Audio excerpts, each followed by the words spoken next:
Dagny Taggart se irguió en el asiento con el primer silbido provocado por la corriente de aire cuando el Comet ingresó en el túnel de la estación terminal bajo la ciudad de Nueva York.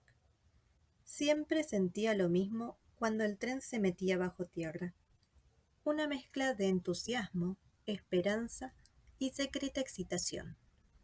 Era como si la existencia normal fuese una fotografía de cosas amorfas en colores mal impresos y en cambio, un dibujo realizado con unos cuantos trazos puntuales, firmes, bien definidos, que hacían que las cosas parecieran puras, importantes y valiosas. Miró a un lado y otro del túnel. Desnudas paredes de cemento, una red de cañerías y de cables, una madeja de rieles que se metían por negros agujeros en los cuales luces verdes y rojas colgaban como distantes gotas de color. No había nada más, nada que distrajera la atención, lo que permitía admirar plenamente el propósito puro y sin doblez de quien lo había concebido. Pensó en el edificio Taggart, que se levantaba sobre su cabeza apuntando hacia el cielo, y se dijo: estas son las raíces del edificio, raíces huecas que retorciéndose bajo el suelo alimentan la ciudad. Cuando el tren se detuvo, cuando bajó y sintió el cemento de la plataforma bajo sus tacones, se sintió ligera, animada y dispuesta para la acción. Empezó a acelerar la marcha, como si la viveza de sus pasos fuera una representación de sus sentimientos. Transcurrieron unos segundos antes de que se diera cuenta de que estaba silbando una melodía. Era el concierto número 5 de Halley. Percibió que alguien la miraba y se dio vuelta. El joven guardafrenos estaba de pie, observándola fijamente. Se sentó sobre el brazo del enorme sillón frente al escritorio de James Taggart. Debajo de su abrigo desabrochado se veía el vestido arrugado por el viaje. Al otro lado de la habitación, Eddie Willers tomaba algunas notas. Era ayudante especial de la vicepresidenta de operaciones, y su tarea consistía en evitar a Dagny Taggart cualquier pérdida de tiempo. Ella le había pedido que estuviera siempre presente en reuniones de esta naturaleza, así no tenía que explicarle después lo ocurrido en ellas. James Taggart estaba sentado en su escritorio, con la cabeza hundida entre los hombros. La línea Río Norte es un montón de chatarra, empezó ella, mucho peor de lo que había imaginado, pero vamos a salvarla. Por supuesto, dijo James Taggart. Algunos rieles todavía sirven, pero no por demasiado tiempo, y no son muchos. Comenzaremos poniendo rieles nuevos en los tramos montañosos, empezando por Colorado. Llegarán en un plazo de 2 meses. Ah, Orren Boyle dijo que... Le pedí los rieles a Reardon Steel. Eddie Willers hizo un leve gesto con la voz estrangulada por el deseo contenido de festejar. James Taggart no contestó enseguida, y finalmente dijo en forma petulante: Dagny, ¿por qué no te sientas correctamente? Nadie tiene reuniones de negocios con semejante actitud. Pues yo sí. Esperó, y él le preguntó de nuevo, eludiendo su mirada. ¿Dices que tú has pedido esos rieles a Reardon? Ayer por la noche. Telefoneé desde Cleveland.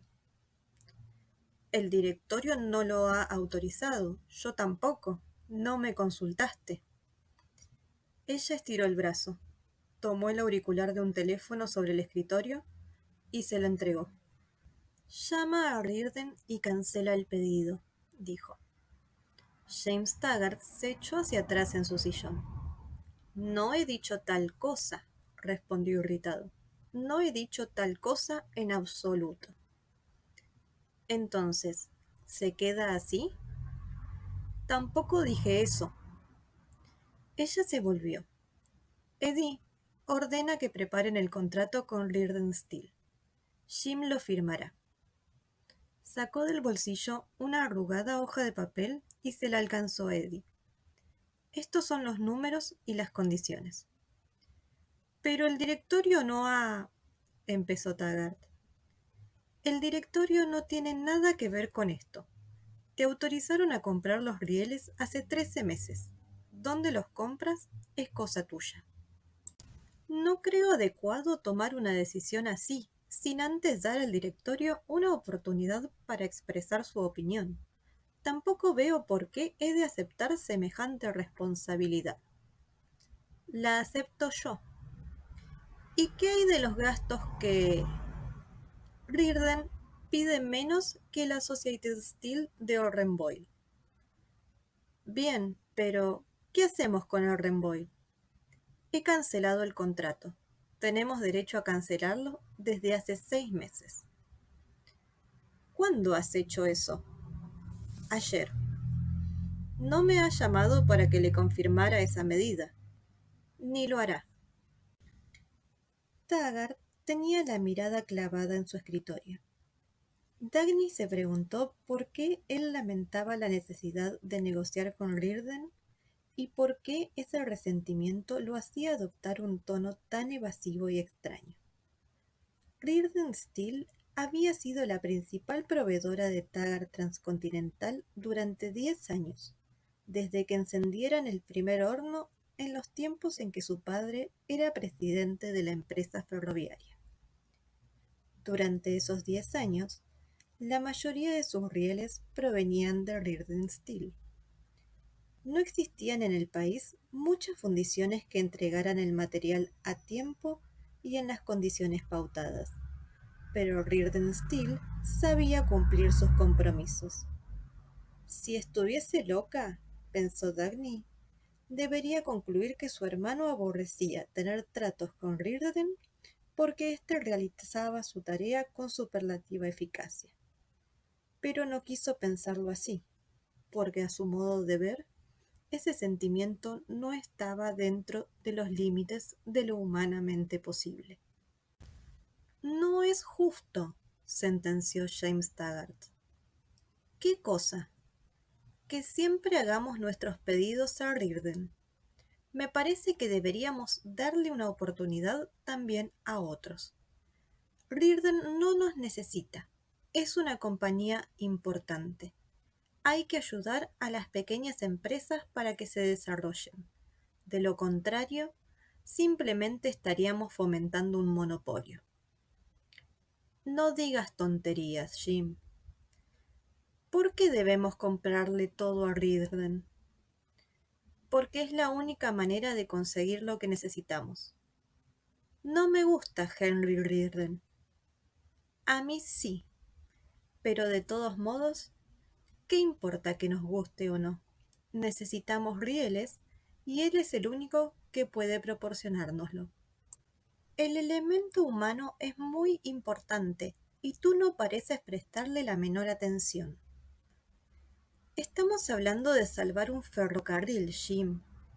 Sí, claro, claro, pero insisto en que no tienes en cuenta el elemento humano.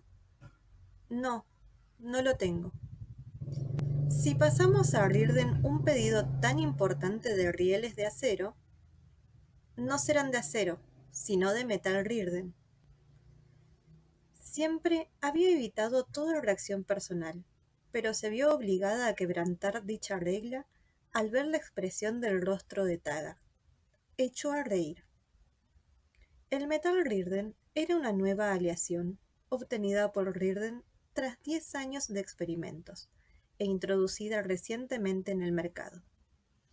Todavía Reardon no había recibido pedidos ni encontrado compradores. Taggart no pudo comprender el cambio de la risa al tono súbitamente adoptado por Dagny, cuya voz sonaba ahora dura y fría. Basta, Jim. Sé lo que vas a decir, palabra por palabra, que nadie lo ha utilizado hasta ahora, que nadie aprobó ese metal, que nadie está interesado en él, que nadie lo quiere.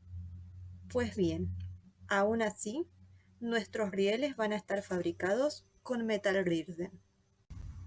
Pero, empezó Taggart, pero, nadie lo ha utilizado aún. Él observó, con satisfacción, que la ira había silenciado a Dagny.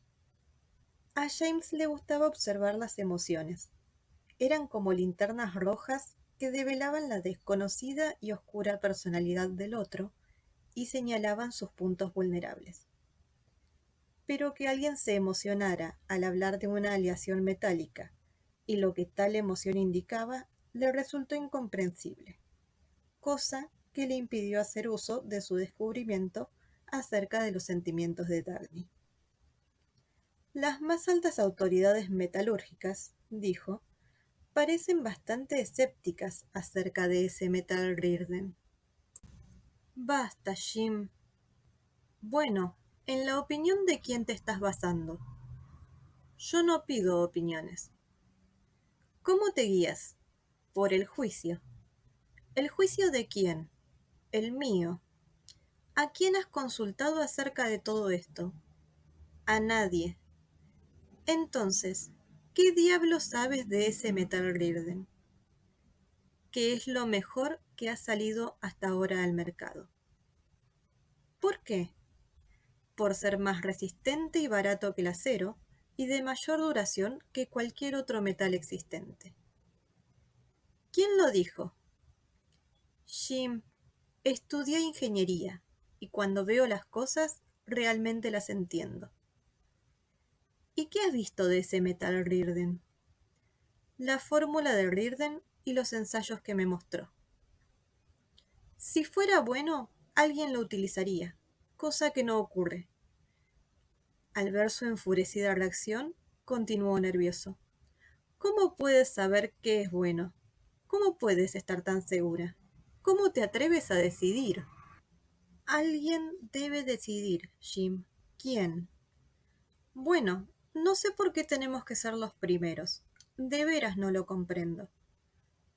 ¿Quieres o no quieres salvar a la línea Río Norte? Él no contestó. Si las condiciones lo permitieran, levantaría cada pedazo de riel de toda la red y lo reemplazaría por metal Rirden, porque hay que cambiar todos los rieles que durarán mucho. Pero no podemos hacerlo. Ahora bien, tenemos que salir de este pozo. ¿Quieres que lo intentemos o no? Seguimos siendo la mejor red ferroviaria del país. Los demás lo pasan mucho peor. ¿Prefieres que sigamos en el pozo? Yo no he dicho tal cosa. ¿Por qué siempre simplificas todo al extremo? Y si estás preocupada por el dinero, no entiendo por qué quieres gastarlo en la línea Río Norte cuando la Phoenix Durango nos ha robado todos nuestros negocios allí. ¿Para qué invertir capital si carecemos de protección contra un competidor que destruirá todas nuestras inversiones? Porque, si bien la Phoenix Durango es una excelente compañía, yo intento que la línea Río Norte sea todavía mejor, porque voy a derrotar a la Phoenix Durango si es necesario. Solo que no será necesario, porque hay mercado para 2 o 3 ferrocarriles prósperos en Colorado, y porque hipotecaría todo el sistema a fin de construir un ramal hacia cualquier distrito cercano a Ellis Wyatt. Estoy harto de oír hablar de Ellis Wyatt. A James Taggart no le gustó la forma en que sus ojos se movieron para mirarlo, y permaneció un momento inmóvil.